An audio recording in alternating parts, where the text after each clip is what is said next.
What's up everybody, I'm Adam and you're watching the Model Aviator channel. This week we're reviewing the new XFly twin 40mm F-18 Hornet from Banana Hobby. They're really embracing this twin 40mm series. This is the latest available. Let's check it out. The assembly is quick and glueless and the manual does a great job of taking you through it. The parts count is very low. We started with the main wing. There's a single carbon spar.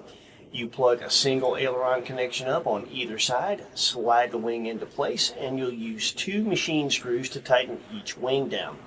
Next, we went to the horizontal stabs. They're full flying stabs. You slide them onto a metal rod that has a flat spot on it. You can turn that metal rod. You want to make sure when you screw the machine screw down onto the rod that you screw it down onto that flat spot. The main gears simply slide into place. You want to make sure that your spring loop is towards the rear of the aircraft with all of your struts. The front nose wheel strut has a white plastic spacer that you want to put down up against the spring loop. You put it into place, and there's an aluminum tiller arm that goes into the servo arm and over the top of the nose wheel strut. There's a flat spot on the back of the nose wheel strut and a small grub screw in that tiller arm. They give you an Allen wrench so you can tighten that into place. The nose cone is magnetic and just slides into place. Only thing left to do at this point is install your receiver of choice, bind it to your transmitter, get those servos centered up, and then you can install the push rods on your 2 full flying stabs. Now when it comes to the assembly, only 2 things that I ran into with the nose cone. I noticed that it was just a little bit loose. I could wiggle it side to side. Probably not a big deal, but I'm kind of anal when it comes to stuff like that, so I shimmed it with some clear Scotch tape, and now it's nice and tight and firm. The other thing is, with one of the wings, I was having a hard time getting it to seat up against the fuse, and it turned out to be a little bit of excess glue on one of the tabs. I just cut that off with a hobby knife, and it went into place nice and easy. So that's probably a one-off, kind of a random thing on this particular plane. But if yours won't go flush, nice and easy, that may be what it is. The F-18 has a 27.7 inch wingspan. It's 38.6 inches long. Our example weighs 2 pounds, 1.65 ounces with the gear on and a 4S 2200 pack. It has 2 40mm 12 blade fans, 2 1413 5500 kV motors, and 2 20 amp ESCs. It has 5 9-gram servos and is intended for use with 4S 1300 to 2600 packs. Like all the other twin 40mm EDFs we've flown, the F-18 is a relatively small jet. Comes in at right about the same size, if not ever so slightly smaller than a lot of single-engine 64mm jets we've flown. You can absolutely configure this airplane to come in under the suggested weight limit for a park flyer, but it is capable of well above the suggested top speed of a park flyer, so it's going to be right at home at a sanctioned flying field. But that said, those limits are suggestions, not steadfast laws. So if you have a large park or a large parking lot and you're taking proper measures to be safe, you could certainly fly this airplane in a place like that. It is sold as a plug and play, which means you choose the radio protocol and install your receiver of choice yourself. Full range receiver is recommended because it is fast and it gets out there a good ways in a pretty good hurry. It is sold in 2 paint schemes. You can get this. This is Marine Corps Squadron VMFA 533, the Hawks, or you can get a Blue Angels version. It is a 4-channel airplane out of the box. You have full flying stabs or elevator, you have ailerons, you have throttle control, and you have a steerable nose wheel. The gear is easy to remove and replace. You just have to remember to take that little Allen wrench they give you with you so you can get the tiller arm off of the nose wheel. It takes less than a minute to go from one configuration to the other, and when you're hand launching, the width of the fuse is relatively narrow, so you don't have to have gigantic hands to prepare to hand launch this thing, and given the battery placement being towards the rear, balance of the airplane is really good for hand launching. There's a lot of scale fidelity. Really good mold, a lot of panel lines, vanes, antennas, and perhaps the biggest feature is the point of the series in the first place, that it's a twin 40mm. With airplanes like an F-18 that have the jet engines close to each other, when they're modeled, almost always model companies will take one big fan and split that off into 2. You have to make the midsection larger to account for that, and it's very inefficient. With the twin 40s, this midsection is an accurate outline, which adds to the scale fidelity of the jet. And each fan gets its own thrust tube, which means they're more efficient. And then, of course, you have the sound of a twin, which is distinctive and kind of different, and not something that you see in small jets very often. So that's pretty nice. It is a convenient top loader with plenty of room for the suggested size batteries, and we did add just a folded over piece of tape. Doesn't really come with that, but I highly suggest adding it. It will make taking on and replacing the hatch much easier for you. When it comes to setup, the manual is a great place to start. They give you a good starting setup, things like control throws, CG, rates, push rod placement, and of course you can adjust the setup from there to your preferences once you fly the airplane. Now, one thing you're going to want to make sure that you do is center your control surfaces, particularly your full flying stabs. And there is a picture for reference in the manual that shows you a panel line that you want to line those up with at neutral. Neutral isn't perfectly straight, so be sure you check that out and line them up per the instructions. And you're going to want to make sure that they come up and down at the same rate on both sides, since they're on separate servos throughout full deflection. Now, we fly Spectrum, so I installed an AR630 receiver. That is an AS3X safe receiver. I did not update it to AS3X Plus, just not needed on an airplane like this with just 2-axis. So it's OG AS3X, and I did not activate safe. I'm actually using an old school throttle to elevator mix on a switch as a launch mix. Worked really well. Our full setup info page is next. Our AS3X settings, our throws, launch mix, everything is there. Then we'll go to the flying. Of course, you're going to see gear on and gear off demos, so enjoy the flying. We'll see you back here, and we'll give you our final thoughts after that.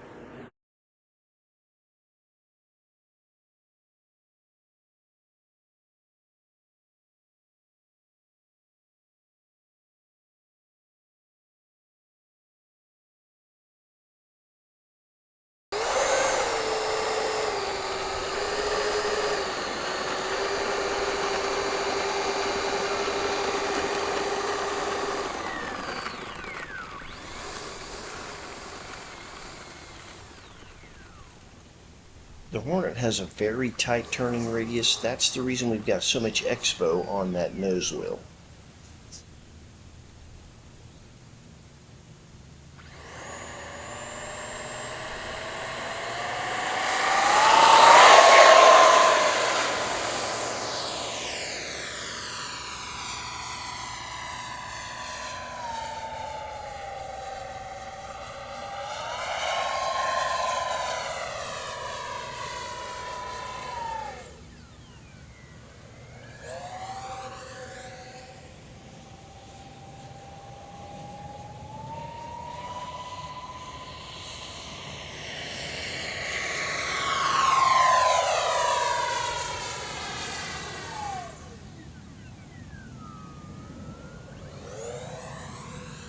The F-18 makes good power. There's plenty, even with the gear on, for any kind of sport or scale aerobatics you want to do.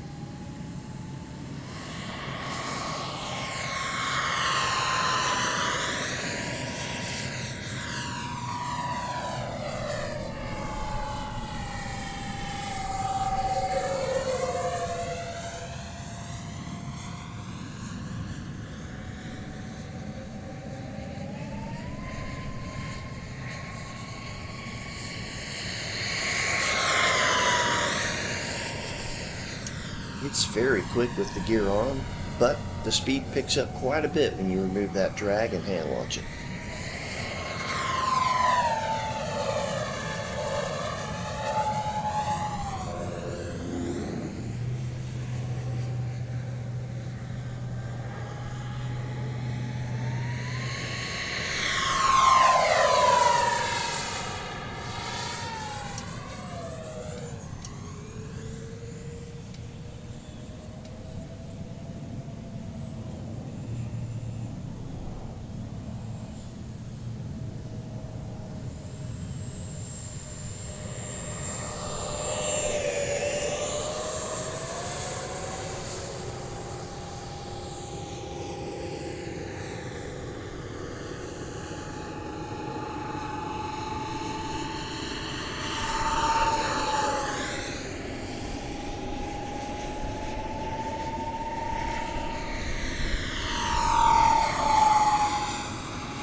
With a 2200 4-cell, you can expect 3 to 4 minute flight times depending upon your throttle management and how you fly it.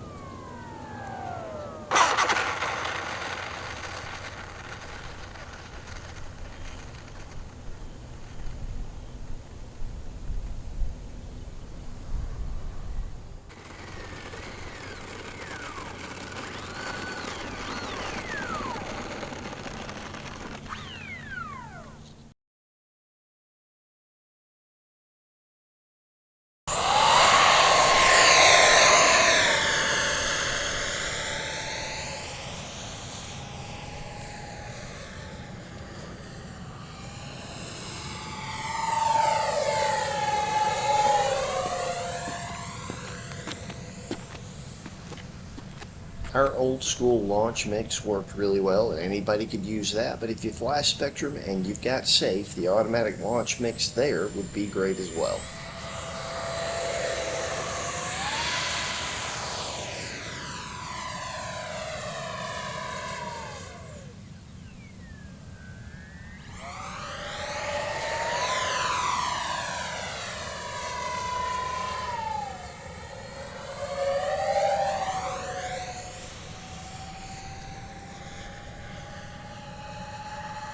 Speed and climb rate pick up quite a bit when you remove that gear.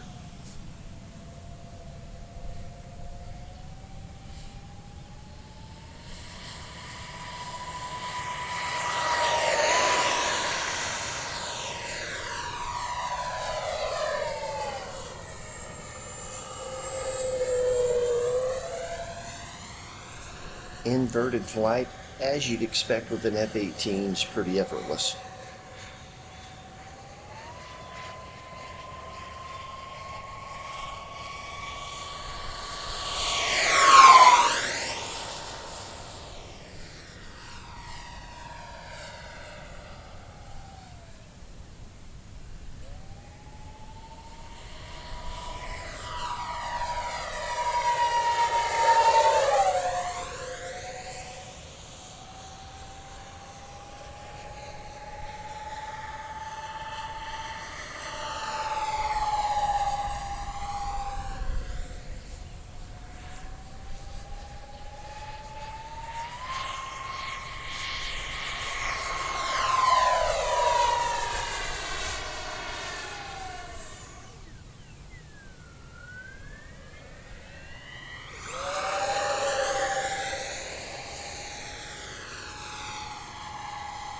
At certain speeds, this airframe makes a howling noise. I know you can hear it. I don't know what causes that, but it's cool.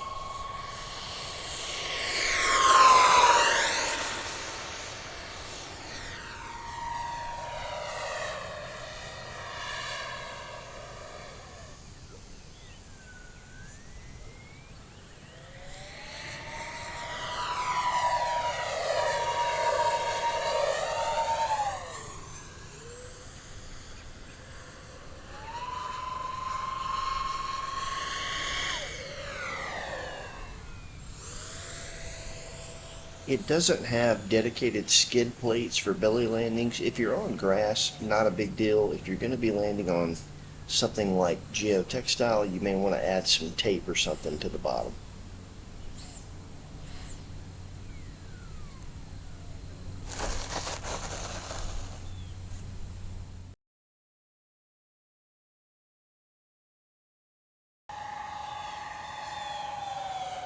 Here's a stall for you. You have to get it almost to a stop, and then it will drop the right wing pretty hard. But you neutralize the controls, and it will fly right out of it. This is one of our better shoulder landings. Got it properly slow before touchdown.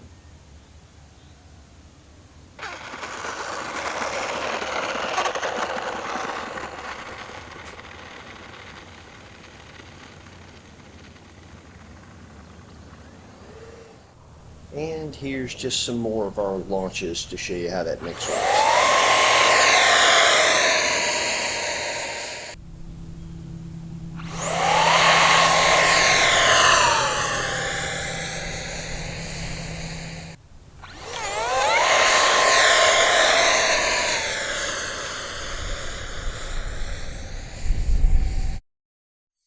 a good time flying the little Hornet. I like these twin 40s. So a few things we need to talk about, claims by XFly with regards to this jet. So one of the things that they say is that it has an abundance of power, and then they name off various maneuvers. And that's absolutely true. I felt like I had no problem making it look the part of an F-18 at an air show, and that's all the power I'm looking for.